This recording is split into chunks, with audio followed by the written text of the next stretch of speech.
Et étant donné la proximité entre les procureurs et les policiers au niveau du travail, est-ce qu'il n'y a pas aussi une préoccupation d'indépendance? Je sais qu'en Ontario, il y a le SAIU a une possibilité aussi, ils ont des procureurs qui portent des accusations. Est-ce que c'est quelque chose qui, à votre avis, devrait aussi être implanté ici? Je vous dis, je suis pas rendu, ma réflexion n'est pas rendue là. Moi, je pense que ce qui est important au niveau du processus d'enquête présentement, c'est de régler le problème qu'on a actuellement quand des policiers sont impliqués dans des incidents où il y a des blessures graves, où il y a mort d'homme. Je pense que c'est important qu'on donne une apparence, qu'on donne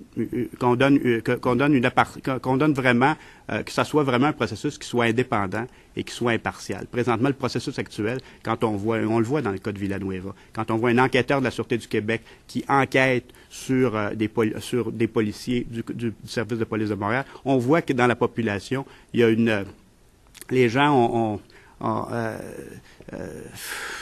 se questionnent sur le processus. Alors, je pense que moi, j'en suis au niveau des enquêtes criminelles dans ces situations-là. Ultimement, là, c'est les procureurs qui portent des accusations. À partir du rapport d'enquête. Et il faut que l'enquête, donc, se déroule d'une manière en vertu de certaines règles.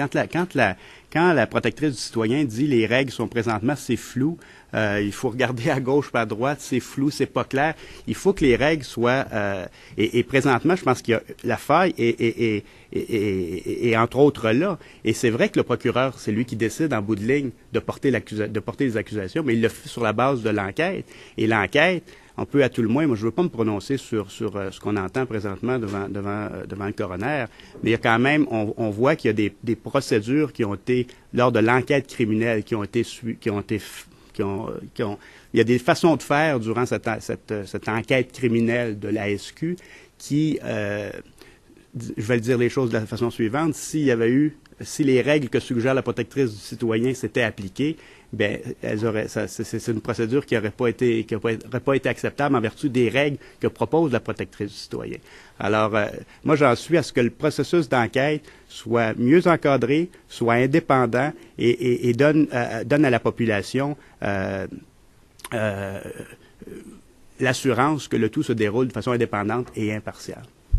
Le constat qu'elle fait, est-ce que c'est grave, selon vous? Bien, moi, je trouve que, par exemple, en ce qui a trait à la façon je la trouve très sévère sur l'actuelle politique ministérielle. Elle dit des choses, le système actuel ne permet pas de s'assurer de l'impartialité des enquêtes menées sur les policiers impliqués dans des incidents graves. Et je voyais, je pense que c'était à la page 44, dans la recommandation qui est à la page 44, où elle dit, écoutez, quand elle dit, c'est la recommandation 6, elle dit... dans un considérant, l'actuelle politique ministérielle du ministère de la Sécurité publique, c'est le premier considérant, ne permet pas de garantir l'application cohérente de règles formelles, ne permet pas de garantir l'impartialité, ne permet pas de garantir la transparence du processus et des résultats, et ne permet pas de garantir l'indépendance. Et enfin, ne permet pas de garantir la surveillance et l'imputabilité des enquêtes menées sur des policiers impliqués dans des incidents graves. Je pense que c'est très sévère, le constat qu'elle porte. Et elle arrive avec des propositions, alors constat sévère sur la politique ministérielle actuelle, et elle arrive avec des pistes de solutions. Moi, j'ai regardé, il y a eu quelques rapports ces dernières années, et je trouve qu'elle a fait, elle aussi, une étude fort intéressante sur les pistes de solutions, comment ça se déroule à l'extérieur du Québec. L'Ontario est un bon exemple, je pense qu'elle s'en est beaucoup inspirée. Il y a d'autres exemples en Irlande du Nord. Il y a un exemple à Chicago, il y a quelque chose d'intéressant, de similaire à ce qu'elle propose.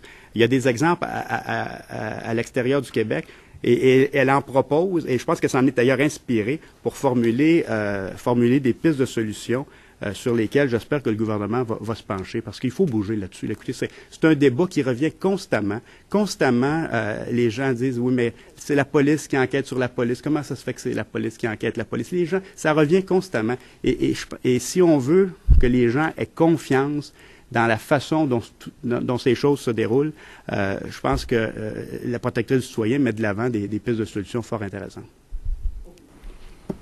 Voilà. Pas d'autres questions? Merci.